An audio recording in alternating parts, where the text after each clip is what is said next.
hari ini kita akan bersama-sama menguraikan ya sebetulnya kanker itu apakah murni karena genetik dan bagaimana realitanya, gitu ya. Nah, kita tahu bahwa kanker ini masih menjadi masalah kesehatan global, di mana yang paling tinggi di Indonesia terutama adalah kanker payudara, ya. Nah, lalu untuk wanita ya terutama ini ada kanker serviks, kanker paru, kanker usus ya, lalu kanker hati dan penyakit kanker yang lain. Nah, kematian yang tertinggi itu terutama adalah karena paru-paru ya, kanker paru-paru, lalu kanker payudara ya, kanker serviks dan kanker hati. Sedangkan yang lainnya di sini kita bisa lihat tinggi juga ya. Ada 10 besar di sini yang menyebabkan kematian. Nah, mengapa sih pertanyaan ini penting? Ya, ini nanti berkaitan dengan strategi sebenarnya. Bagaimana mencegahnya, bagaimana mengobatinya. Kalau kita berpikir dan percaya saja bahwa kanker itu adalah satu takdir genetik ya, kadang-kala akhirnya malah kita putus asa, ya putus asa dan akhirnya pengobatannya cenderung tidak bisa menyembuhkan ya, karena kita selalu menganggap ini adalah karena genetik, karena obat untuk genetik itu susah ya, karena beberapa ilmuwan yang sekarang pun bisa mengedit gen itu juga masih kontroversial dan tentu saja terapinya sangat mahal. Nah, fakta klinis menunjukkan bahwa tidak selalu demikian ya. Memang ada peran genetik, tapi ada akar masalah dan penyebab yang memang sebetulnya itu yang harus kita selesaikan dan kita terapi. Jadi bukan hanya kita berpikir ini sebagai faktor genetik. Dan ini penting sekali untuk edukasi masyarakat, kemudian untuk pencegahan dan juga perumusan kebijakan kesehatan dan membantu kita untuk memahami peran dari faktor lain yang bisa kita kelola ya, seperti misalnya gaya hidup ya, kemudian lingkungan dan mutasi yang sebetulnya bisa dicegah ya, mutasi somatik dan tidak diturunkan. Nah, hal ini juga harusnya menjadi satu optimisme ya, karena dengan memahami bahwa ternyata faktor genetik itu bukan akar masalahnya, akhirnya ada harapan ya, dengan penanganan gaya hidup ya, dengan lifestyle yang baik, dengan perubahan lingkungan, modifikasi lingkungan, kemudian juga pencegahan yang berkaitan dengan justru akar masalahnya seperti dysbiosis, maka kanker itu mempunyai harapan sembuh gitu ya. Nah, jadi di sini peran genetik itu di mana ya? Peran genetik itu kadangkala orang awam memikirkan kanker itu sebagai turunan gitu ya. Nah, di sini genetik itu tidak selalu penyakit turunan ya. Genetik itu ada yang diturunkan, ada yang tidak. Nah, genetik yang diturunkan, pewarisan yang diwariskan itu disebut inherited atau germline mutation. Jadi penyakit yang disebabkan karena mutasi pada germline, pada sel yang bersifat dia itu sel germ namanya ya. Jadi kita kan punya beberapa macam sel. Ada sel somatik yang dia tidak diturunkan. Kalau germline ini diturunkan. Jadi kalau ada mutasi pada germline, maka itu akan menurun pada anaknya. Nah, mutasi germline ini diturunkan dari orang tua. Ya, contohnya mutasi pada gen yang namanya BRCA1 atau BRCA2. Ini contohnya yang meningkatkan risiko untuk terjadinya kanker payudara atau ovarium.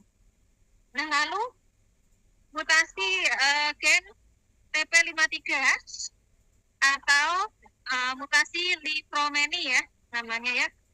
Nah, lalu mutasi pada gen APC atau FAP yang menyebabkan kanker kolon.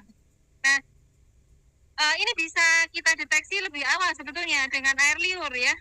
tidak perlu pemeriksaan darah dan sebagainya, tapi dengan air liur pun bisa ya sekarang ya. Jadi kita bisa tahu dari awal, oh kita ini punya mutasi yang inherited atau tidak. Dengan mengetahui itu pun akhirnya kita lebih hati-hati ya, walaupun ini bukan kepastian, ini hanya risiko ya. Nah, proporsi dari mutasi germline itu hanya sekitar 5-10% saja. Ya, contohnya kalau pada artis itu ada Angelina Jolie kalau nggak salah ya. Jadi Angelina Jolie itu dia melakukan pemeriksaan apakah dia punya mutasi gen ini. Nah, lalu dia melakukan beberapa upaya profilaksis ya. Salah satunya adalah dengan melakukan operasi pada ovarium.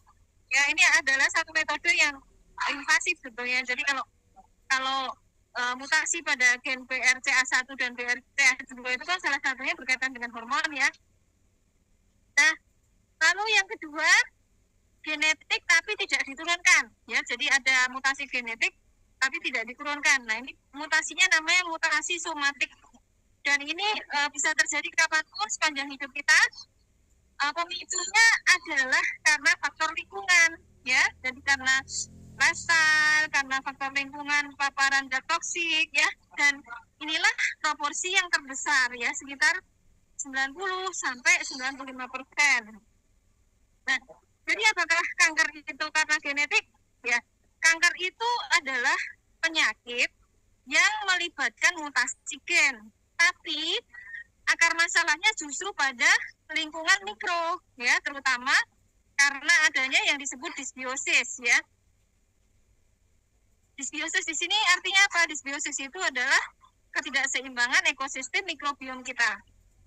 Dan sebagian besar mutasi itu bukan bawaan ya, melainkan terjadi kemudian karena adanya kerusakan DNA yang berulang ya, paparan zat toksik, karena adanya inflamasi kronik, adanya ketidakseimbangan lingkungan biologi sel kita yang meliputi mikrobiom kita, adanya stres oksidatif ya karena peningkatan radikal bebas, lalu adanya hipoksia, adanya sistem imun yang tidak seimbang.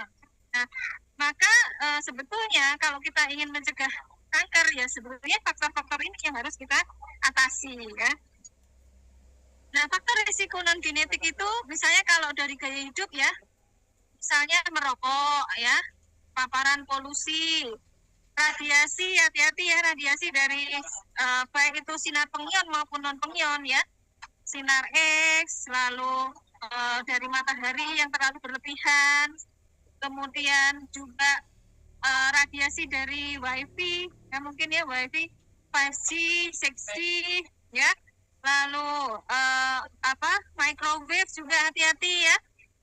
Nah, lalu dia tinggi lemak, tinggi gula, rendah serat ya, kurang makan sayur dan buah, konsumsi alkohol, obesitas atau kegemukan, kurangnya aktivitas fisik ya, kurang tidur ya. Dan lalu karena adanya dysbiosis maka ada infeksi dari beberapa virus seperti misalnya HPV, hepatitis B atau C ya, dan Helicobacter pylori. Nah, karena adanya dysbiosis sebetulnya ya, jadi bukan karena hanya single patogen ya. Nah, peran epigenetik itu peran yang menjaga struktur dari DNA kita sebetulnya. Jadi faktor-faktor yang menyebabkan tidak stabilnya seluruh gen manusia. Jadi bukan mutasi gen bukan ya, tapi adanya perubahan pada ekspresi gen tanpa mengubah struktur gen. Nah, ini dipengaruhi oleh nutrisi ya, lalu stres ya, lalu toksin, mikroorganisme tadi, contohnya berupa yang disebut DNA methylation ya, histone modification, dan justru ini yang penting kita perhatikan. Jadi kita harus menjaga supaya genom kita itu stabil ya. Nah, jadi di sini genetik itu seperti peranannya di sini seperti benih dan tanahnya, gitu ya. Jadi faktor genetik itu udah gede, ya, yang belum tentu bisa tumbuh di tubuh kita. Nah, tubuh kita itu lingkungannya itu adalah tanahnya atau lahannya atau medianya, ya. Jadi untuk bisa tumbuh, kanker itu kan butuh media. Jadi tidak semua seseorang yang punya mutasi pasti kanker, ya. Tapi ya, dua orang dengan risiko yang sama, outcome-nya juga bisa berbeda. Ya, maka kuncinya adalah memperbaiki tanah terutama, ya, memperbaiki tanah kita supaya tidak tumbuh subur itu, ya, kankernya tidak bisa tumbuh, ya. Nah, jadi ada semacam kesalahpahaman dalam masyarakat yang sebenarnya itu adalah mitos, ya. Jadi kanker itu bukan satu takdir genetik, ya, dan bukan pula kita remehkan bahwa kalau orang tua tidak kanker pasti aman, ya. Jadi kalau kita tidak ada riwayat keluarga kanker pun kita bisa kena kanker kalau kita mengalami disbiosis, lalu ada faktor-faktor yang lainnya, ya. Dan kanker itu kalau menurut masyarakat misalnya muncul tiba-tiba, kanker itu munculnya tidak tiba-tiba, ya, pasti ada perkembangan dan itu bisa bertahun-tahun yang lalu perkembangannya. Ya, jadi ada pemicunya. Nah, jadi realitanya proses itu bertahun-tahun dan banyak yang bisa dicegah. Dan peran lingkungan ini loh yang pentingnya. Jadi peran lingkungan ini yang harus kita kelola supaya kita tidak mengalami kanker, ya. Nah, terutama peran apa? Ya, peran mikrobiom, karena kita itu sebetulnya kan mikrobiom, ya. Kita itu tiap hari beternak bakteri sebenarnya, ya, kalau kita sederhanakan, karena jumlah bakteri kita banyak, ya. Ketika kita makan, sebetulnya kita sedang memberi makan bakteri kita, salah satunya. Nah, bila bakteri kita jadi jelek, mikrobiota kita jelek, ya, karena ada gangguan keseimbangan, maka inilah yang memicu radang kronik atau inflamasi kronik. Nah, radang kronik ini akan menimbulkan kerusakan DNA, ya. Contoh, ya, pada usus, ya. Disbiosis yang terjadi pada usus itu akan menyebabkan peradangan pada usus yang kronik. Maka gejalanya biasanya adalah perubahan BAB, ya. Bisa jadi dia berupa diare, bisa jadi dia berupa konstipasi atau BAB-nya jadi keras, ya, sehingga sulit untuk keluar. Nah, paradigma ini itu penting sekali kita pahami, dan sekarang akhirnya penanganannya berupa apa? Pemberian probiotik, prebiotik, ya, sel yang dia meningkatkan pertahanan tubuh, ya, sel natural killer, ya. Jadi memperbaiki sistem imun dan memperbaiki metabolisme, ya. Nah, ini secara skematik tadi bahwa akar masalah dari kanker itu adalah disbiosis yang diikuti dengan adanya akhirnya infeksi atau peningkatan dari bakteri atau virus tertentu. Nah, sedangkan disbiosis ini tidak sendirian, ya, jadi ada faktor lain. Multifaktor yang lain ini contohnya ada trigger dari lingkungan, ya, lingkungan yang polusi, paparan toksin, makanan yang tidak sehat, gaya hidup yang tidak sehat, ini akan meningkatkan risiko untuk terjadinya infeksi, ya. Nah, lalu belum lagi kalau kita terpapar zat-zat toksik, misalnya kalau perempuan pakai lipstik, pakai make up yang bahan bakunya mengandung bahan-bahan yang berbahaya, yang karsinogenik, misalnya ada merkurinya, ada aluminiumnya, ya. Kalau di kulit saja tanpa kita merusak kulit bisa merusak, apalagi kalau diinjeksi, ya. Jadi injeksi zat-zat yang mengandung aluminium, merkuri itu juga akan menimbulkan risiko terjadinya peningkatan zat toksik dalam tubuh. Kemudian belum lagi paparan radiasi, ya. Jadi HP kita, paparan radiasi dari televisi kita, dari gadget, ya, laptop, kemudian dari wifi, dari 5G, 6G, lalu dari sinar matahari, Belum lagi kalau kita bekerja misalnya di lingkungan yang terkena radiasi sinar X misalnya. Nah, itu akan meningkatkan perubahan metabolisme dalam tubuh sehingga tubuh itu kaya dengan radikal bebas. Ya, maka konsepnya nanti untuk mencegah kanker salah satunya adalah mengkonsumsi sesuatu yang meningkatkan antioksidan tubuh, gitu ya. Nah, kondisi ini akan meningkatkan penumpukan racun bakterial maupun racun-racun lingkungan dalam tubuh kita. Akhirnya bakteri-bakteri yang harusnya misalnya dia berada di dalam usus, dia bisa masuk ke dalam darah, dan ini akan meningkatkan kerusakan di seluruh tubuh, menyebabkan kerusakan DNA, terjadi peningkatan pembelahan sel yang tidak terkontrol, ya, pertumbuhan sel yang tidak normal. Dan bila sampai merusak titik usus, ya, merusak pertahanan di tingkat permukaan, maka akan terjadi peradangan kronik dan bersama dengan proliferasi yang tidak terkontrol itu akhirnya terjadilah yang namanya karsinogenesis. Jadi prosesnya ini panjang, ini bertahun-tahun ini, ya. Jadi dari mulai karsinogenesis, lalu terbentuk tumor, ya, terbentuk benjolan, lalu benjolan itu dia bisa bermetastasis, ya. Nah, mekanisme bagaimana mikrobiom yang tidak seimbang menuju kanker melalui 6 mekanisme, ya. Yang pertama, peradangan kronis. Lalu dia bisa merusak gen, ya, membuat racun-racun yang merusak gen.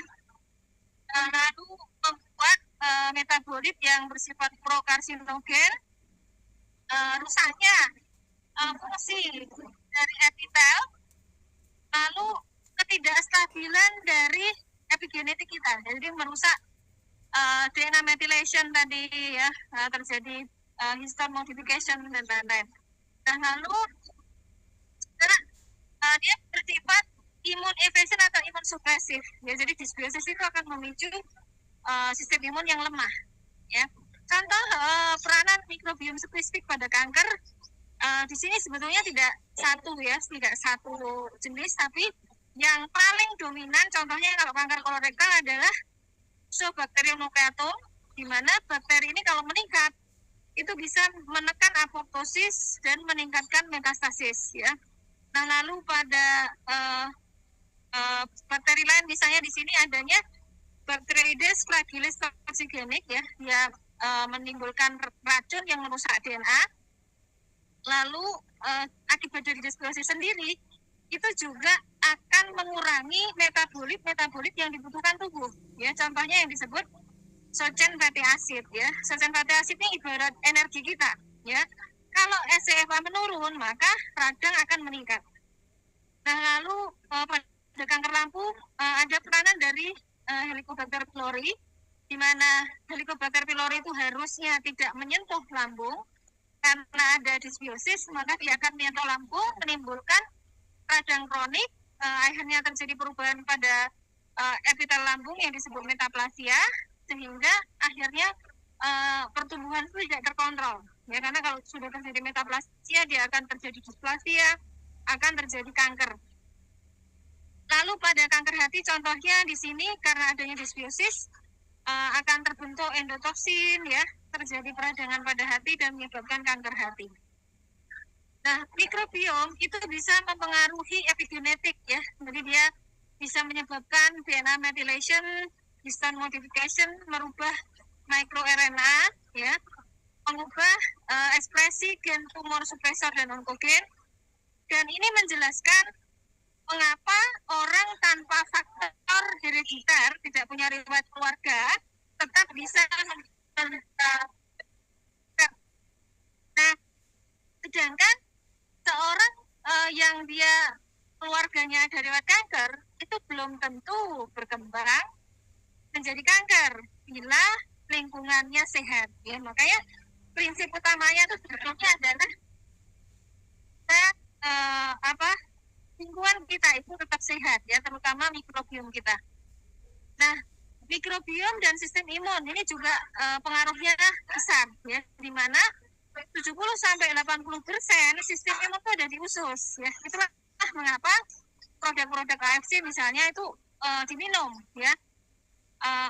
produk AFC mengandung Bifidobacterium longum yang targetnya adalah usus besar sebetulnya, ya. Nah, mikrobiom itu membentuk apa sih? Membentuk toleransi imun, ya. Bagaimana sistem imun itu berespon terhadap tumor, ya, melawan tumor, anti tumor. Nah, sedangkan kondisi dysbiosis itu akan menyebabkan akhirnya justru lemah karena adanya deregulator patologis, ya, karena akhirnya tubuh itu seperti ditekan sistem imunnya, ya, melemahkan natural killer, ya, melemahkan T sitotoksik, dan membantu tumor itu menghindar dari sistem imun.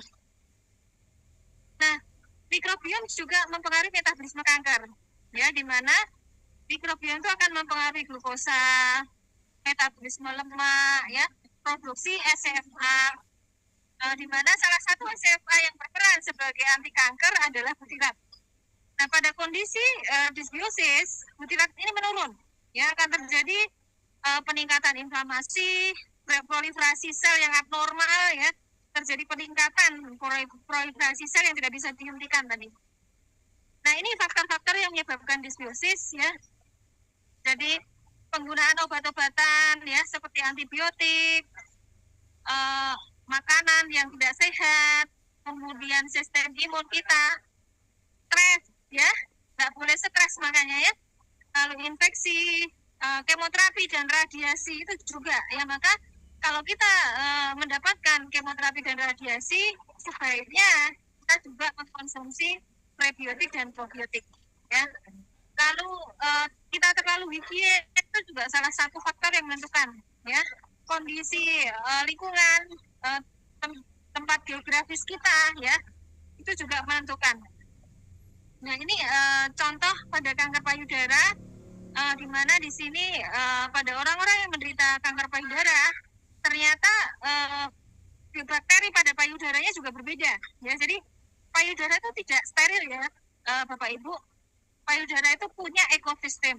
Nah, pada orang yang menderita kanker payudara, ekosistem pada payudara itu terganggu, ya, di mana di sini yang meningkat adalah bakteri-bakteri yang berasal dari terutama Clostridium, ya, dan juga akhirnya ini akan mempengaruhi peningkatan produksi dari asam empedu dan racun-racun, ya, yang meningkatkan resiko untuk terjadinya kerusakan DNA. Nah, perubahan pada orang-orang menderita kanker payudara terjadi baik pada usus maupun pada payudaranya. Ya, kalau tadi yang saya sebutkan pada usus, pada payudara juga terjadi perubahan, ya, di mana pada payudara terjadi perubahan terutama peningkatan bakteri-bakteri, ya, seperti Methylobacterium, ya, lalu ada Proteobacteria, bakteri-bakteri pemproduksi nanah, ya, ada Staphylococcus, ya, lalu ada Bacillus, Enterobacteriaceae, dan juga peningkatan gen yang meningkatkan beta oksidasi namanya. Nah, lalu peningkatan lipopolisakarida dan iron complex transport system gen, ya.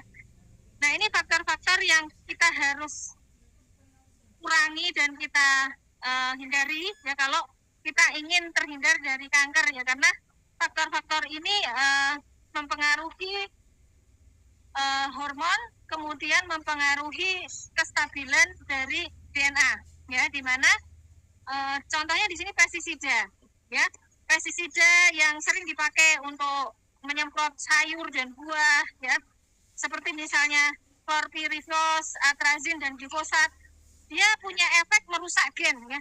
Dia sangat beracun terhadap gen dan berkaitan dengan kegemukan, dengan insulin resistensi, ya, dan terjadinya dysbiosis. Nah, lalu polybrominate diphenyl ether, ya, atau PBDES, ya, ini juga penting, ya, karena dia bersifat karsinogenik. Lalu polychlorinated biphenyl, ini dia bersifat mutagenicity, ya, dia mutagen juga dan mempengaruhi metabolisme. Lalu heavy metal, logam berat ini yang kita juga harus waspada, seperti dari baterai, ya, dari kadmium, kemudian lead, ya, lalu arsen pada beras kita juga harus hati-hati, makanya masak beras pun harus kita aduk, kita uapkan ya, karena kalau kita masak pakai magic jar itu kadang-kadang kan kita tidak sempat membuka ya. Biasakan masak itu kalau masak beras selain direndam dulu ya, dibuang airnya, dicuci, kemudian kalau memasak harus diaduk-aduk supaya uapnya keluar. Ya, karena beras di Indonesia terutama walaupun organik itu tetap mengandung arsen ya. Nah, arsen itu dia bersifat mutagenicity ya, dia meningkatkan radikal bebas dan bersifat imunosupresi.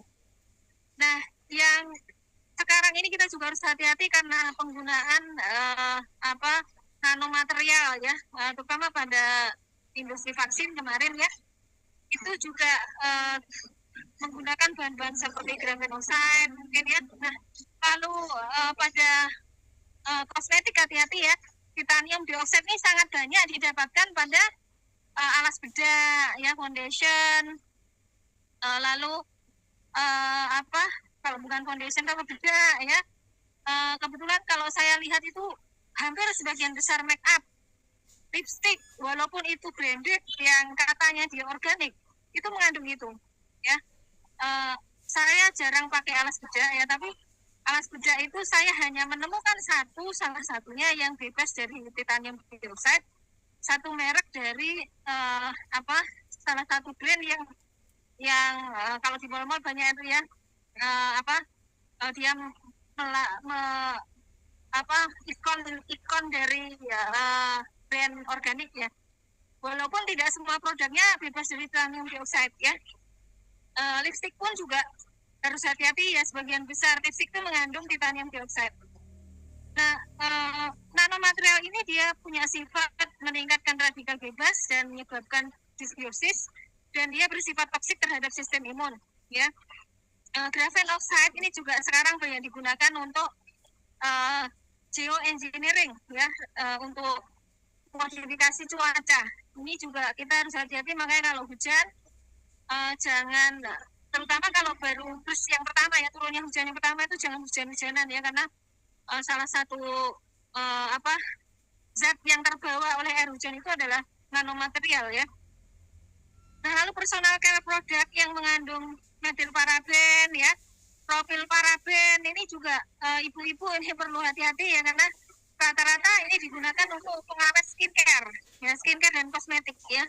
Jadi kalau kita membeli sesuatu selalu tanyakan ya, karena sekarang dibolehkan tidak mencantumkan ini ya dalam label ternyata ya. Jadi hati-hati dalam membeli produk dan selalu dilihat apakah dia mengandung pengawet atau tidak.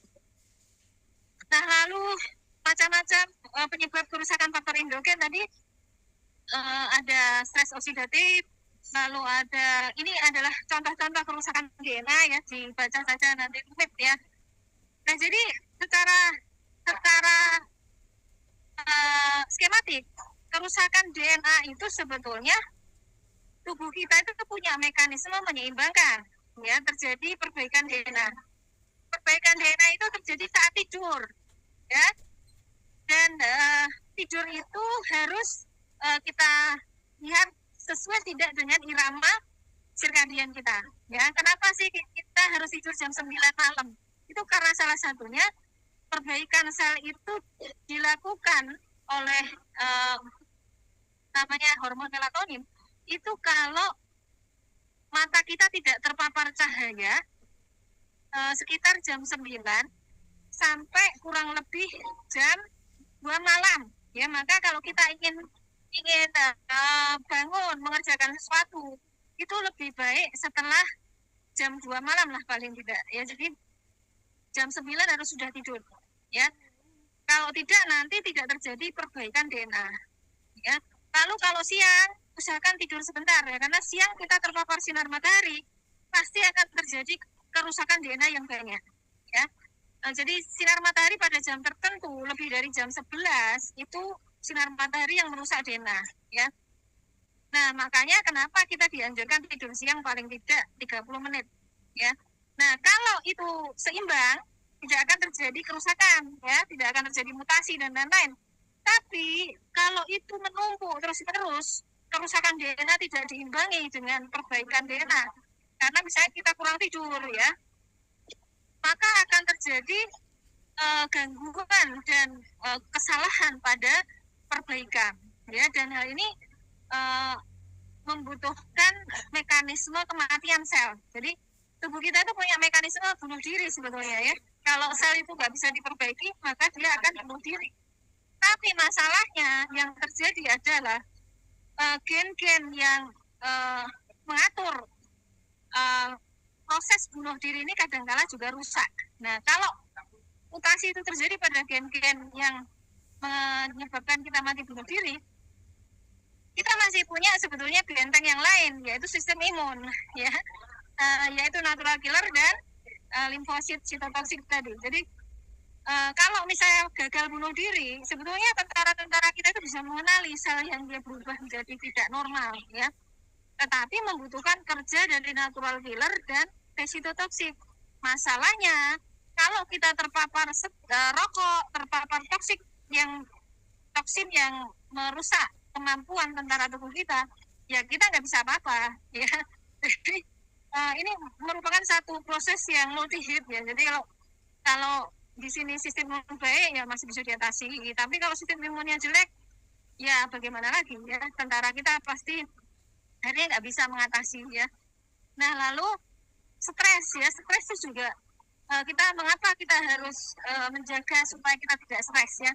Stres itu akan melemahkan terutama natural killer ya, natural killer dan sitotoksik. Ketika kita stres terjadi peningkatan kortisol. Nah, kortisol ini yang melemahkan sistem imun kita ya. Nah, kalau semua benteng-benteng kita ini runtuh, ya bisa terjadi yang namanya kanker ya. Jadi kerusakan DNA itu sebetulnya tidak sama dengan mutasi gen ya. Kerusakan DNA tidak selalu menimbulkan mutasi gen ya, tapi tanpa adanya perbaikan, kerusakan itu bisa menyebabkan mutasi gen ya. Nah, ini contoh bagaimana kerusakan DNA itu bisa menyebabkan perubahan-perubahan baik di tingkat genetik ya, menyebabkan mutasi pada somatik ataupun mutasi pada germline, di mana prosesnya ini panjang. Dimulai dari kerusakan pada epigenetik dulu ya. Jadi terjadi ketidakstabilan karena adanya perubahan pada epigenetik berupa perubahan pada mikroRNA, kemudian metilasi CPG, kemudian modifikasi histon dan adanya remodeling kromatin, yang ini akan diikuti oleh berbagai macam mutasi ya pada beberapa macam gen. Kita punya banyak gen ya, ada gen pertumbuhan, ada gen untuk perbaikan sel, ada gen untuk mensupresi pertumbuhan kanker, ada gen yang meningkatkan kematian sel tadi ya, yang membuat sel kita itu bisa mati bunuh diri. Nah, kalau kerusakannya itu sudah meliputi terutama 4 gen itu, maka bisa terjadi kanker. Jadi waktu ini itu bisa panjang sekali, membutuhkan banyak faktor. Jadi tidak cukup satu pukulan ya. Ini membutuhkan banyak sekali pukulan ya pada tubuh kita. Karena tubuh kita itu sebenarnya canggih ya, cuma karena kita tidak merawatnya dengan baik, tidak menyadari ya bahwa tubuh kita butuh tidur, butuh istirahat misalnya, dan kita pengen mengkonsumsi sesuatu yang ternyata itu beracun misalnya. Nah itu akhirnya ya terjadilah kanker ya. Nah lalu bagian dari sel yang terpenting lain yang juga berperanan dalam tingkat perbaikan dan kematian sel, termasuk juga dalam metabolisme energi dan juga kadar radikal bebas dalam tubuh itu adalah mitokondria. Ya, mitokondria ini adalah salah satu organel sel yang sangat berperan. Maka sekarang target-target dari pengobatan itu salah satunya adalah meregenerasi mitokondria. Nah, mitokondria kita itu berasal dari ibu kita. Ya, maka sebetulnya menjaga dan mencegah kanker itu salah satunya adalah dengan mencintai wanita, ya, menjaga wanita. Ya, karena dysbiosis itu sebetulnya ada critical window-nya. Ya, dysbiosis itu mungkin terjadi sejak kita dalam rahim ibu kita. Ya, karena ibu kita mitokondria udah jelek dulu, lalu apa namanya ekosistemnya sudah jelek dulu ya karena terpapar antibiotik atau terpapar rokok, kemudian menggunakan tadi make up dan juga skincare yang memicu disbiosis dan sebagainya. Ya. Nah, disfungsi mitokondria ini akan meningkatkan penuaan sel ya dan juga proses neurodegenerasi ya.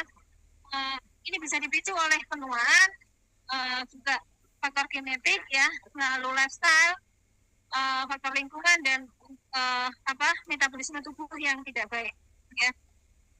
Nah, baik itu kerusakan pada DNA di seluruh sel kita maupun pada mitokondria, maka semuanya resikonya penyakit ya kalau tidak diimbangi dengan perbaikan tadi ya, dimana tidak selalu jadi kanker ya, bisa itu berupa penuaan sel atau penyakit yang lain ya, tergantung dari pemicu-pemicunya dan faktor-faktor yang lain.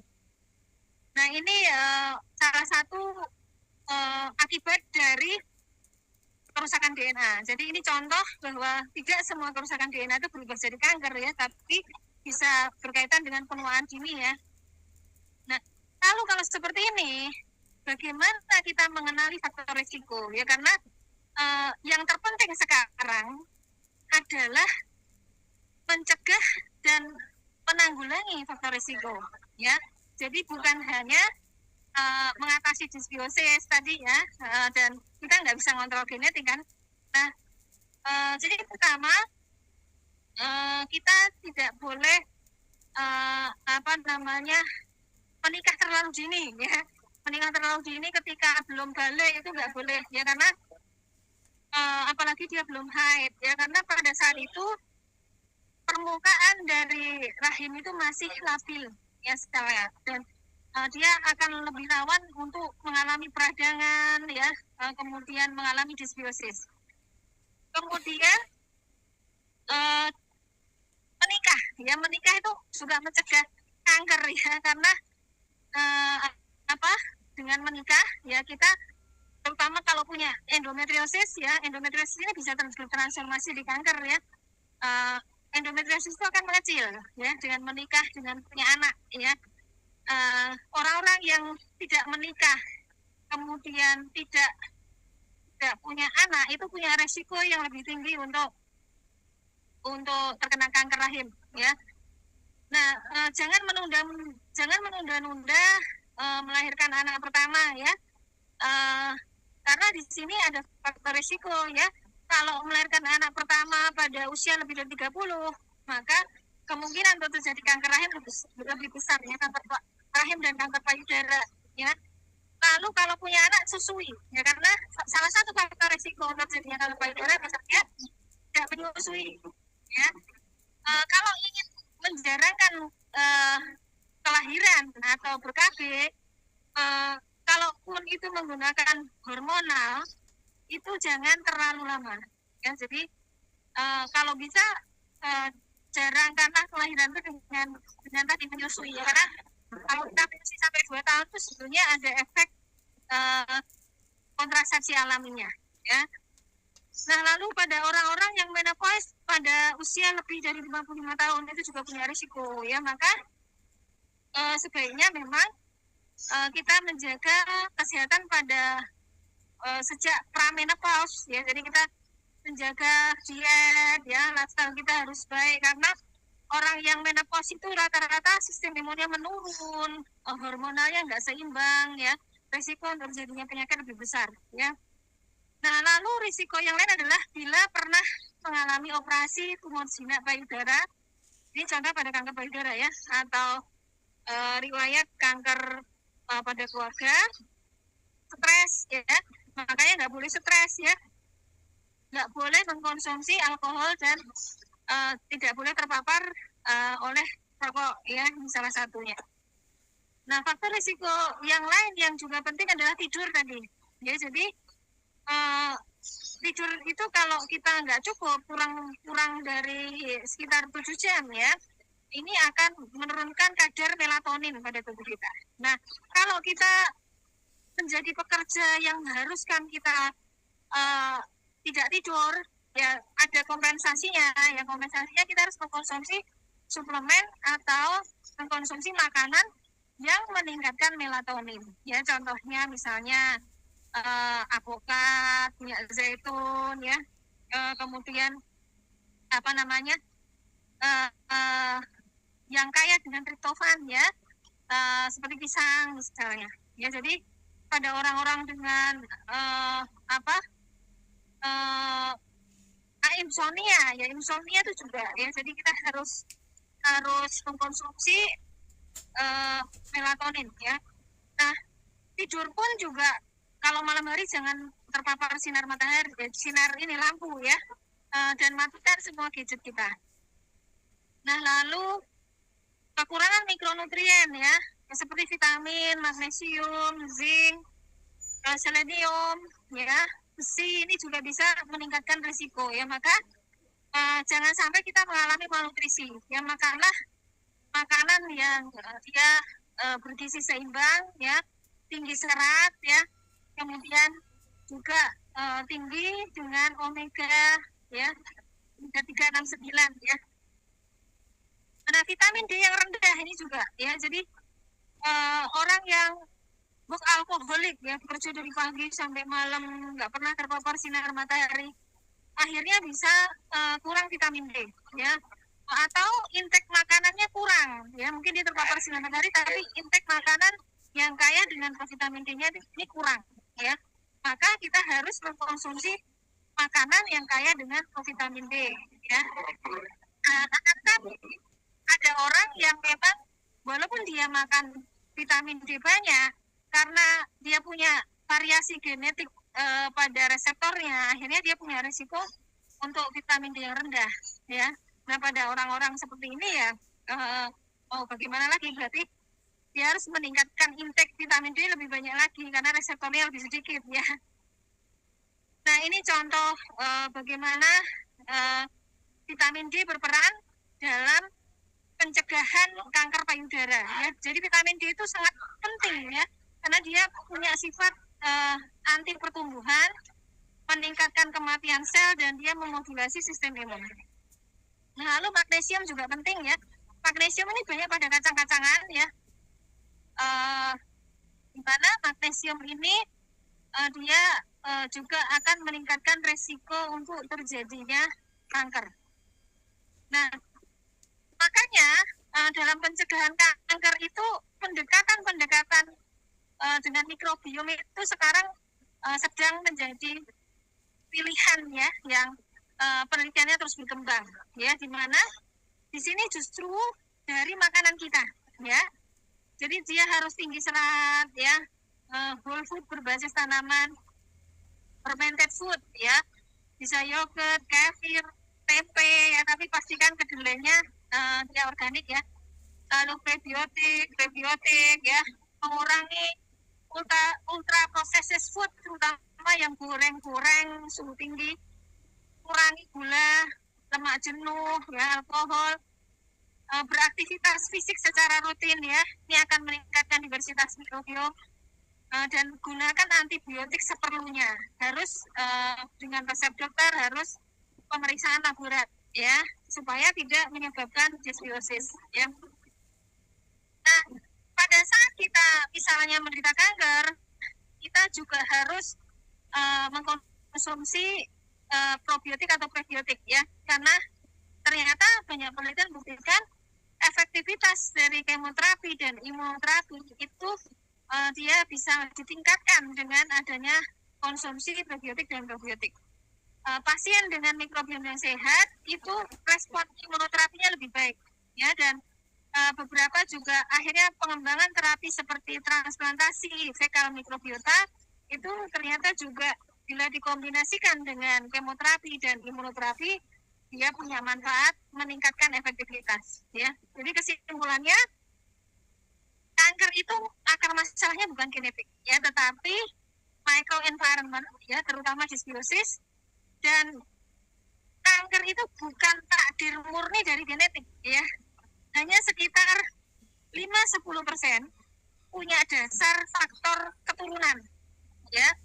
Mayoritas itu karena mutasi pada somatik, ya, dipengaruhi oleh lingkungan, ya, gaya hidup, adanya infeksi karena adanya disbiosis, ya, adanya faktor-faktor epigenetik, dan ini merupakan peluang besar pencegahan dan intervensi yang holistik, ya, bukan hanya pendekatannya operasi kemoterapi gitu ya, tapi modifikasi lingkungan, gaya hidup, ya, penggunaan beberapa mungkin antibiotik tertentu, ya, atau antiparasit, karena kadang-kadang penyebabnya parasit atau jamur, ya, jadi peningkatan jamur atau peningkatan parasit, ya. Dan juga peningkatan perbaikan DNA dan mitokondria salah satunya, ya. Kemudian sudah habis ya. Ya, silakan bila ada yang mau bertanya.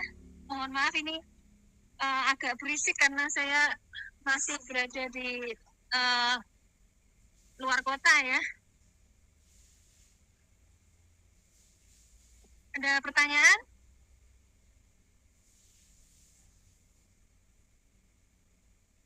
Ini dari Ibu Melvia, ya. Usianya sekitar 28 tahun.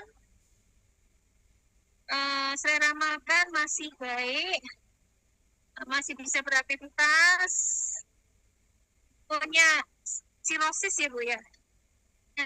Sirosis hepatis dan fatty liver. Saya sarankan usukusi, ya Bu, ya. Usukusi 2 kali sehari, Bu. Sama tentunya kurangi ya gadang, ya. Gadang tidurnya harus cukup, Bu, ya. Dan jaga dari paparan zat toksik tentunya, ya. Lalu bisa ditambah misalnya kurkuma, ya. Ya, minyak hati ikan itu boleh, ya. Nah, itu bisa meningkatkan salah satunya vitamin D, dan biasanya kalau ada sirosis itu juga kita kekurangan vitamin, Bu.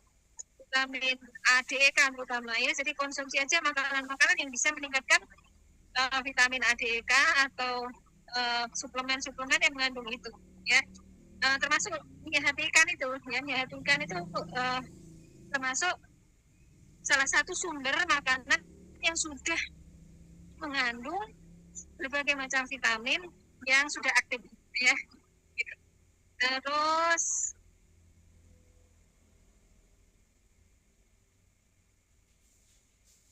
iya nih, kanker payudara pada saat menyusui, ya. Ya, karena kalau menyusui itu kan dikenyot terus itu kadang-kala ada luka, ya, radang gitu, ya.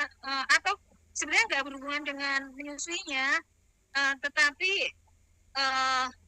ketika terjadi kehamilan, ya, itu kan terjadi perubahan hormonal, ya, peningkatan hormon-hormon tertentu tergantung dari jenis kankernya, ya. Jadi kalau kanker itu sensitif dengan progesteron, pada saat kehamilan dia akan meningkat, Bu, ya. Kalau dia sensitif pada misalnya estrogen, juga demikian, ya. Jadi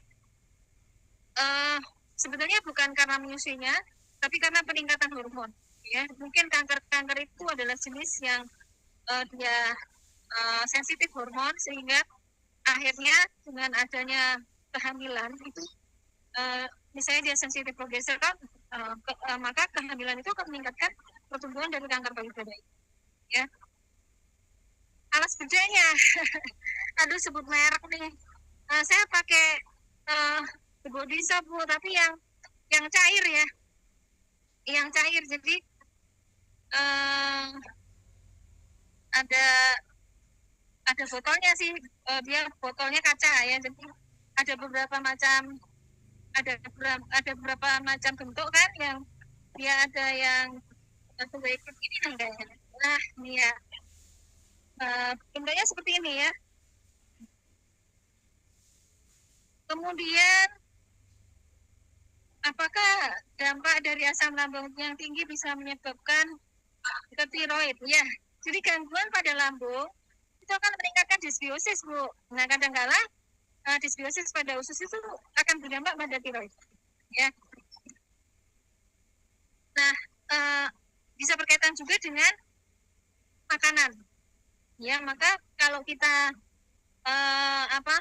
makan misalnya makanan yang meningkatkan racun pada tiroid, ya contohnya apa? Kol ya, kol itu jangan banyak-banyak ya. Jadi ada makanan-makanan yang dia bersifat goitrogenik namanya. Nah itu kita harus menghindari makanan-makanan seperti itu. Biasanya makanan seperti kol ini juga akan mempengaruhi pembentukan gas ya. Maka kalau kita punya gastritis, sebaiknya kurangi makanan-makanan seperti kol ya yang memproduksi gas ya.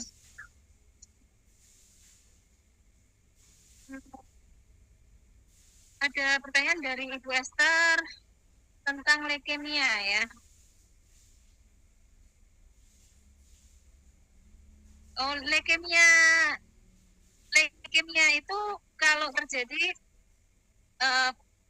pertumbuhan dari sel darah di sel darah putih ya Bu ya, di darah ya. Jadi kalau dia di kelenjar getah bening namanya limfoma ya. Jadi limfoma itu limfoma Burkitt maksudnya ya ini ya. Ya limfoma Burkitt itu limfoma yang biasanya mengenai anak-anak dan dewasa muda Bu ya. Bu ya. Nah, sekarang ini beberapa jenis limfoma itu sudah ada terapi-terapi sel yang dia bersifat targeted. Nah, jadi kadang-kala kita membutuhkan pemeriksaan lanjutan ya Bu ya. Jadi pemeriksaannya itu panjang dan lama ya biasanya ya. Karena obatnya juga ya spesifik ya. Ya saran saya usukusi ya Bu ya, sama hiperbarik Bu, hiperbarik oksigen terapi ya. Ada beberapa pasien-pasien yang saya temui itu pembuluh darahnya itu banyak mengandung amiloid ya. Jadi kadang-kala kanker itu bermula dari kerusakan pada pembuluh darah ya. Dari banyak pasien yang saya periksa itu ada tumpukan amiloid pada pembuluh darah yang menyumbat yang akhirnya lingkungan itu jadi kurang oksigen. Maka pendekatannya kita mengkonsumsi sesuatu yang mencairkan amiloid itu. Nah, beberapa penelitian membuktikan seperti natokinase, yaitu bisa mencairkan. Ya mungkin usukusi dan subadasi perlu diteliti juga apakah dia bisa mencairkan amiloid ya. Seharusnya bisa karena dia mengencerkan darah ya. Nah, lalu juga HPOT Bu, karena lingkungan yang hipoksia itu salah satu dampaknya adalah memicu pertumbuhan kanker ya lebih cepat. Ya, saya ada beberapa kasus yang konsultasi pada saya ya ada seorang wanita muda usia BMKN dan memang kalau saya lihat gaya hidupnya tidak baik ya, jadi sering begadang, lembur, kalau malam kadang-kadang nggak sempat makan, makannya Indomie gitu-gitu ya, maaf sebut merek lagi, mie instan ya. Nah lalu selain itu juga stres ya karena dia LDR ya. Nah akhirnya saya sarankan untuk salah satunya mengkonsumsi probiotik, lalu mengubah pola gaya hidup ya, hidup yang cukup, kemudian juga HPOT ya. Alhamdulillah tadinya sudah diprogramkan untuk kemoterapi ya di Rumah Sakit Karyadi waktu itu. Kemudian dia anak tunggal, jadi dia tuh sangat sedih dan berharap sekali anaknya bisa sembuh ya. Alhamdulillah sampai sekarang sehat. Itu pada awal-awal dulu dia terkena itu setelah kena vaksin ya, kena vaksin 3 kali dia kena vaksin COVID, nah terdiagnosis leukemia tadinya, dan ya itu saya sarankan banyak lalu terapi HPOT, detoksifikasi ya, karena salah satu yang harus kita lakukan salah satunya itu ya, karena terjadi tumpukan logam berat itu salah satunya juga faktor ya dari pemicu terjadinya kanker ya. Detoksifikasi bisa dilakukan dengan bawang hitam misalnya ya, walaupun ada yang harus harus kita keluarkan melalui keringat ya. Makanya kenapa kita harus kena sinar matahari ya? Beberapa penelitian dari Amerika oleh Peter McCullough dan Nicholas Husser dan kawan-kawan ya, mereka menyampaikan bahwa salah satu detoksifikasi itu salah satunya adalah dengan beraktivitas terkena sinar matahari ya, karena sinar matahari itu dia punya sifat photobiomodulation ya, dia akan meningkatkan perbaikan sel, walaupun tentu jamnya ya ini yang penting ya, karena apa namanya, sinar matahari kalau dia lebih dari jam 11 apalagi di Indonesia, dia akan merusak DNA juga ya. Maka kalau kita olahraga jangan siang-siang ya, olahraga sekitar jam 8 sampai jam 9 ya, lalu tidur siang itu penting tadi ya, dan juga hindari paparan zat-zat yang toksik ya. Pertanyaan yang lain, nah ini yang bukan karena bukan kanker saya skip ya, maaf ya.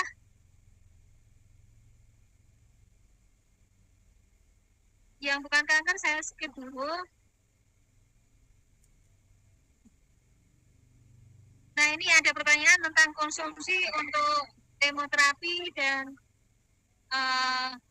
nah jenis kankernya apa Bu? Kalau dia nggak sensitif sama hormon sebetulnya boleh dua-duanya, tapi kalau dia sensitif hormon sebaiknya usunya ya, usus yang diperbanyak saja. Kalau memang sudah bersih mau konsumsi suga silakan, tapi kalau dia belum bersih masih dalam tahap kemoterapi dan kankernya mungkin sensitif dengan hormon, misalnya kanker payudara yang sensitif terhadap estrogen, nah sebaiknya usus yang diperbanyak, suganya di pending ya, pending. Tapi kalau dia nggak sensitif hormon sih nggak masalah ya, mau konsumsi juga ya. Nah lalu pertanyaan dari Dian tentang BRCA positif ya.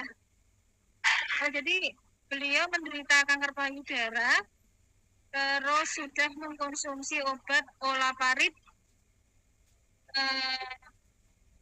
ya mempercepat kanker cepat mati ya, tentunya dengan sistem imun yang baik Bu ya. Jadi meningkatkan natural killer ya, usus-usingnya diperbanyak, lalu aktivitas fisik dan sinar matahari membantu ya, jadi tidak apa-apa aktivitas fisik ya, olahraga yang meningkatkan oksigenasi yang bersifat aerob ya Bu. Nah jalan kaki paling tidak 30 menit ya, itu ringan kan jalan kakinya, atau tai chi itu juga bagus ya, tai chi. Lalu apa namanya, hiperbarik oksigen terapi ya. Nah lalu ada Ibu Violeta ini bertanya tentang TNBC muncul saat menyusui, BRCA 1 dan 2-nya negatif ya. Ya memang sebetulnya BRCA itu penanda herediter ya Bu ya. Menyusui itu tadi sampai saya sampaikan bahwa itu berkaitan dengan hormonal yang mungkin ibu sensitif dengan hormon ya, maka seimbangkan hormon, kurangi paparan tadi zat toksik seperti pestisida, metilparaben dan paraben. Jadi makan tuh harus organik ya. Kalau tidak bisa beli yang organik, diorganikan Bu. Caranya dengan dicuci dengan ekoenzim ya, lalu dengan baking soda itu salah satu cara ya. Jadi direndam dulu ya pakai cairan probiotik atau baking soda kurang lebih 15 menit lah ya, lalu cuci dengan air mengalir. Itu adalah salah satu cara untuk mengurangi pestisida ya. Nah lalu hindari skincare dan kosmetik ya mengandung zat-zat yang bersifat karsinogenik yang saya sebutkan tadi ya, termasuk juga makanan ya Bu, makanan, cara mengolahnya, lalu cara pengemasan, cara penyimpanannya, lebih baik kita makan dari yang kita masak sendiri supaya tahu bahan bakunya, dan gunakan alat masak yang tidak karsinogenik ya Bu. Demikian juga kalau beli makanan ya lebih baik kita bawa wadah sendiri ya, yang dari kaca atau dari stainless itu lebih aman. daripada kita pakai misalnya styrofoam ya. Demikian juga minum, hati-hati ya beli minum pakai gelas kertas pun itu kita harus hati-hati ya, karena gelas kertas itu tetap ada pelindung plastiknya ya. Jadi lebih baik bawa tumbler ya, bawa tumbler sendiri misalnya ya. Ada pertanyaan dari Ibu Surtalia Nainggolan tentang kanker nasofaring ya. Kanker nasofaring itu terutama karena nitrosamin yang tinggi. Nitrosamin itu banyak pada makanan-makanan frozen ya, makanan-makanan yang diawetkan ya. Makanya hindari misalnya makanan yang bergaram tinggi ya, ikan asin. Lalu polisiklik hidrokarbon itu juga salah satunya. Maka hindari paparan dari asap-asap polusi ya. Kemudian makanan yang dibakar-bakar ya, itu juga harus hati-hati. Ini mau ada tahun baru, hati-hati ya. Bakar-bakarannya harus yang sehat ya. Jangan sampai terkena polisiklik hidrokarbon. Nah, dari Ibu Eni di Blora, saya sedang menjalani radioterapi untuk melindungi lambung Bu ya dari kerusakan sel. Suba dan usu boleh Bu. Kemudian untuk antimualnya bisa dengan mengkonsumsi jahe ya. Kemudian minuman jahe ya Bu. Kemudian melindungi permukaan dari lambung itu sebenarnya makanannya contohnya adalah misalnya ini patilerot ya, bikin bubur patilerot itu ya, kasih gula Jawa atau gula aren, karena gula Jawa dan gula aren itu kaya dengan magnesium, dan magnesium itu sebenarnya dia bisa melindungi lambung kita ya. Lalu cincau Bu, cincau hijau ya, itu juga bisa ya, cincau hijau. Kemudian Ibu Diana bertanya tentang vonis kanker payudara ya. Tanggal 8 biopsi dikasih obat tamoxifen ya. Tamoxifen itu dia sebaiknya konsumsi usukusi 3 kali sehari ya. Terus bisa ditambah dengan hiperbarik Bu kalau mau cepat sembuh ya. Ini bekas jahitannya rembes ya. Ya memang pada orang yang sakit kanker itu penyembuhan sel itu pasti akan terpengaruh ya. Jadi kadang-kala itu juga yang menyulitkan. Maka sebaiknya memang kita menambah supaya perbaikan sel membaik itu salah satunya adalah mengkonsumsi vitamin ya, vitamin E, vitamin D ya Bu, vitamin A. Kemudian banyak makan makanan yang tinggi dengan vitamin C ya. Terus ya berjemur paling tidak Bu ya, semur atau olahraga yang ringan Bu ya. Kemudian bisa juga dengan menstimulasi saraf vagus ya. Kalau ibu seorang muslim bisa ditingkatkan dengan menjaga wudhu ya, lebih rajin sholatnya ya. Tapi kalau bukan muslim sebenarnya saya ada senam untuk mengurangi peradangan tanpa obat ya, sebetulnya ya, mengurangi stres ya. Nanti bisa dicari di YouTube saya. Kemudian untuk mengetahui sensitivitas hormon itu dari biopsinya tadi Bu, diperiksa di lab patologi anatomi Bu. Jadi ada pemeriksaan namanya pengecatan imunohistokimia untuk ER, PR, dan HER2 ya. Itu bisa ditakat ke dokter supaya dokter nanti membuat surat ya dengan rujukan dokter soalnya ya. Kemudian ada pertanyaan dari Ibu Lucy Alanis tentang kanker payudara stadium 3 yang sudah pecah, tidak mau kemo, sekarang ada sekali apa? Saya kurang paham.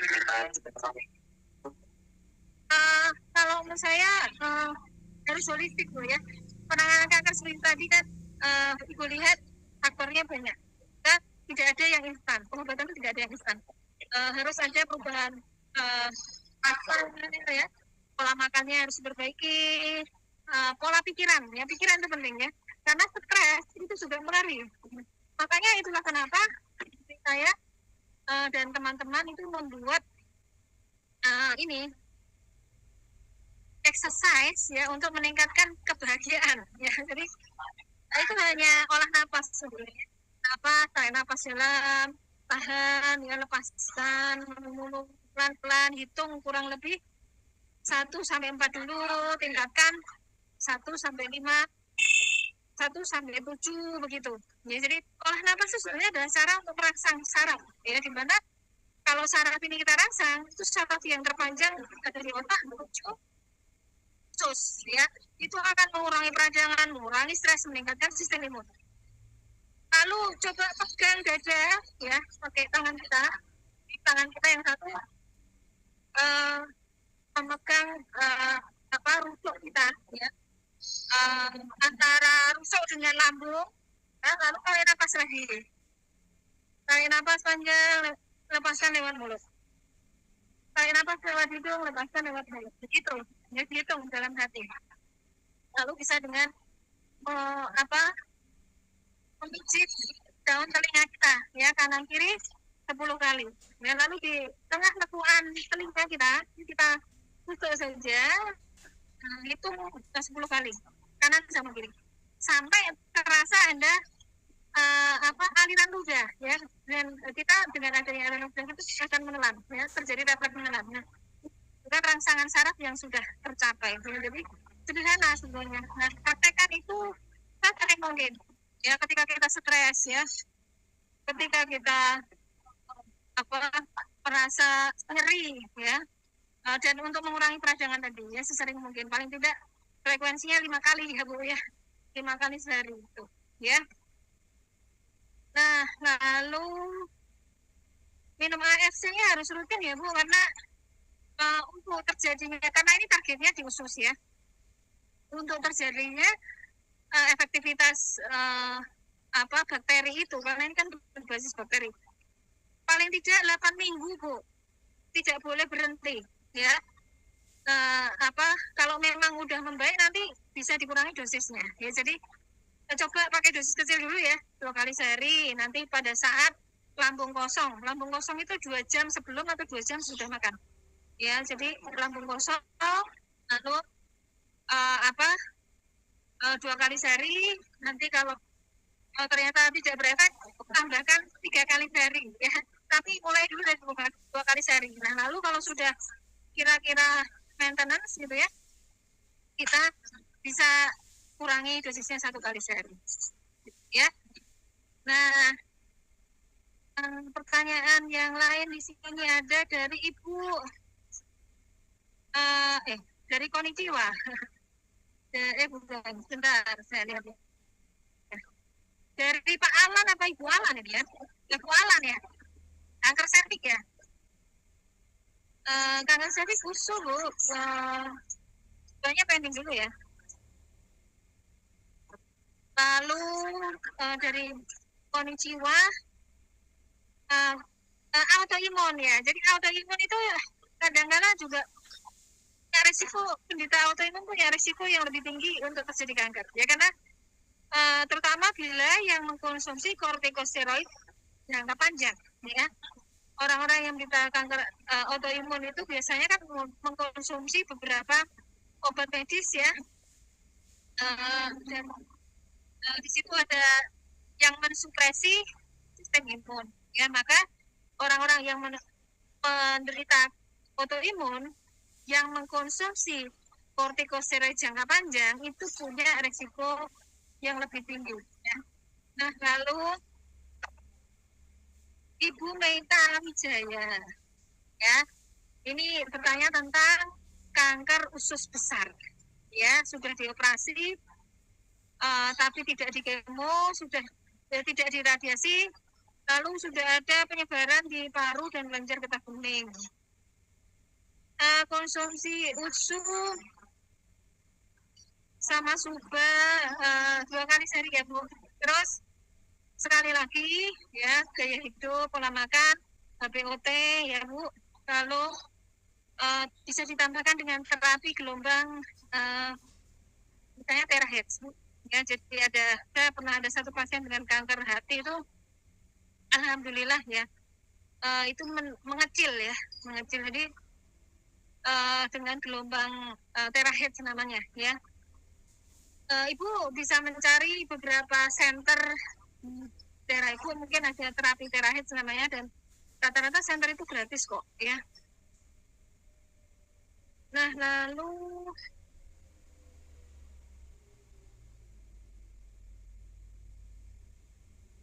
pertanyaan lagi ini tentang YouTube ya, YouTube channel saya.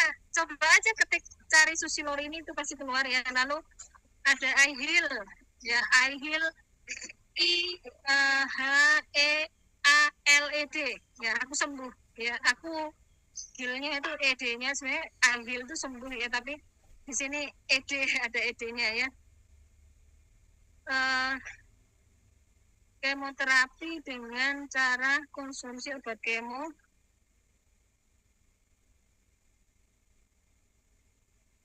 Ada pertanyaan tentang kemoterapi. Lalu lambungnya bermasalah. Sudah konsumsi suba dan busuk. Ya, karena apa ya, kemoterapi itu fungsinya kan ini ya Bu, merusak sel juga ya yang sehat ya. Jadi harus ada tambahannya. Lambungnya itu caranya dengan salah satunya makannya ya, makanan bubur padi lero tadi ya, minum jahe, melindungi mukosa lambung dengan makanan-makanan yang bersifat pendingin ya. Contohnya apa? Stok pisang itu salah satunya ya. Stok pisang itu kan, kalau kita bikin stok itu kan pisang kita rebus, tambahi air, kayu manis, cengkeh ya. Kemudian gulanya ya, gula Jawa, cari yang organik ya Bu, atau gula aren. Nah, itu sebenarnya dia pereda iritasi pada lambung. Nah, lalu tadi ya, coba senam tadi, senam imun bahagia. Saya carikan ya. Saya carikan dulu YouTube-nya nih. Oh,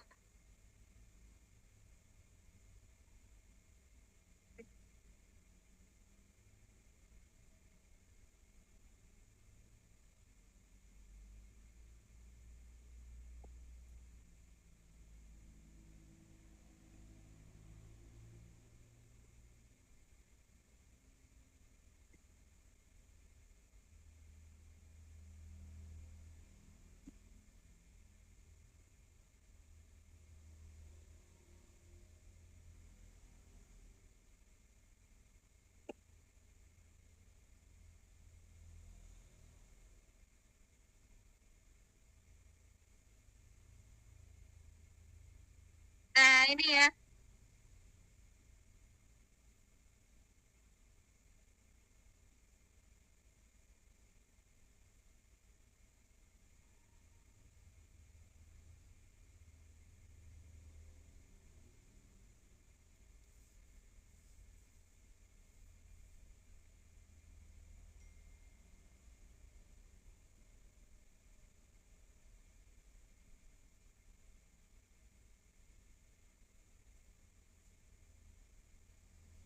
Oh, di komentar ya senamnya ya, nanti bisa dipelajari, praktekkan itu 5 kali sehari paling tidak ya. Jadi itu hanya olah nafas, pijat pada telinga ya. Tapi sebenarnya kalau kita muslim dengan menjaga wudhu, menjaga sholat ya, itu salah satunya ya. Jadi senam senam ini tuh menyederhanakan rangsangan saraf ya Bu ya. Jadi sebenarnya rangsangan saraf itu kan macam-macam ya. Ini pada orang dengan kondisi penyakit berat yang ringan itu salah satunya adalah senam ini ya. Ya mungkin itu, ada pertanyaan lagi ya. Pertanyaan terakhir dari saya kali ya, Dok ya. Oh ya, silakan. Oke, pertanyaannya ini lebih ke arah konsumsinya, Dok. Takaran kayak kita biasa lah. Berapa tuh, Dok, kalau orang, ini menarik nih, jadi bukan untuk orang yang udah terkena kanker atau apa gitu ya, Dok ya. Kalau kayak gitu kan udah banyak banget ya, maksudnya untuk takarannya. Tapi pertanyaannya untuk orang yang merasa dia punya gen kanker, entah dari orang tuanya atau entah dari siapa gitu ya, turunan, dia harus jagakah dengan UTSU dan konsumsinya berapa UTSU-nya itu, Dok? Hanya untuk jaga aja biar, saya nggak tahu mungkin atau enggak dia diputus gitu loh, maksudnya dari gen kanker dia terputus ke dia, jadi dia entah nggak aktif lah kankernya atau malah jadi kayak nggak ada apa-apa atau gimana gitu, Dok. Ya, pada prinsipnya mulai dari dosis kecil ya, 1 kali itu biasanya pagi hari. Ya, dan sekali lagi harus melambung kosong, karena kan targetnya di usus besar. Dan waktu durasi itu penting. Ya, jadi kalau banyak tapi terus habis itu 1 hari nggak minum, nanti 2 hari lagi baru minum. Nah, itu namanya nggak continue ya. Jadi harus paling tidak 8 minggu berturut-turut ya. Itu harus rutin ya, daripada konsumsi 6 saset tapi nggak rutin, mending 1 saset rutin ya, gitu ya. Oke, itu ya teman-teman. Jadi untuk takaran seperti itu, sebenarnya nggak ada takaran pasti ya, Dok ya. Cuman ada. kalau Jadi misalkan itu tergantung apa? Tergantung respon ya kan. Yes. Seperti itu harus dimonitor ya, responnya bagaimana. Kalau ternyata dengan 1 saset responnya bagus ya, kita lanjutkan 1 saset kan gitu. Oke, karena ini bukan obat ya, bukan obat, jadi nggak pasti sembuh juga ya. Kalian konsumsi juga belum tentu sembuh juga sebenarnya ya guys. Ya harus ada modalitas terapi yang lain, nggak cukup dengan inilah gitu ya. Iya. Oke, kalau gitu. Ya. Oke, itu aja teman-teman semuanya. Thank you juga Dokter Susi untuk sharingnya dari tadi. Kita udah belajar tentang lebihnya lagi tentang kanker ya. Jadi semoga kalian bisa tahu. Jadi jangan panik dulu. Saya tahu kalau kanker gitu biasa panik dulu tuh, Dok. Udah otak dulu itu kena kan. Pokoknya nggak boleh stres. Kalau pas didiagnosis kanker tuh udah anggap aja dia tuh teman kita yang memang teman sing rodok jahil gitu aja. Anggap saja dia preman hidup dalam tubuh kita ya. Iya. Jadi preman tuh bisa jadi santri, Bu, ya kalau dia dikasih lingkungan yang baik. Ya demikian juga tadi prinsipnya adalah bahwa tidak ada yang instan, baik dalam proses penyakitnya maupun dalam pengobatannya. Ya, maka yang lebih kita perhatikan itu sesuatu yang kita kontrol, kita bisa kontrol ya. Kalau genetik kita nggak bisa kontrol kan. Yang kita kontrol apa? Emosi kita, stres kita, makanan kita, gaya hidup kita, semua yang terpapar pada tubuh kita, lingkungan kita kan gitu ya. Oke, gitu ya teman-teman. Jadi untuk lebih lanjutnya pun nanti saya di hari Senin ini kita ada trainingnya ini menarik, temanya juga cocok untuk kalian yang rutin dan rajin nonton Zoom hari Sabtu ya, karena judulnya itu adalah bisnis orang yang dulunya pernah sakit, alias sekarang udah sembuh harusnya ya, atau udah membaik gitu kan. Nah itulah, jadi di situ nanti kita akan cerita, ngobrol-ngobrol bareng teman-teman tentang gimana bisnis AFC ini adalah sebuah bisnis yang rata-rata orang masuk sini biasanya tuh sakit atau ada sanak saudaranya atau ada kerabatnya yang sakit terus membaik dan akhirnya malah jadi jalanin bisnisnya itu ya teman-teman ya. Jadi dari sisi produk juga lah, kita ada ngomongin, pasti ada dari sisi produk juga dan lain-lainnya. Oke, itu aja. Thank you sekali lagi Dokter Susi untuk waktunya. Sama-sama. Thank you untuk teman-teman semua. Akhir pekan semuanya. Selamat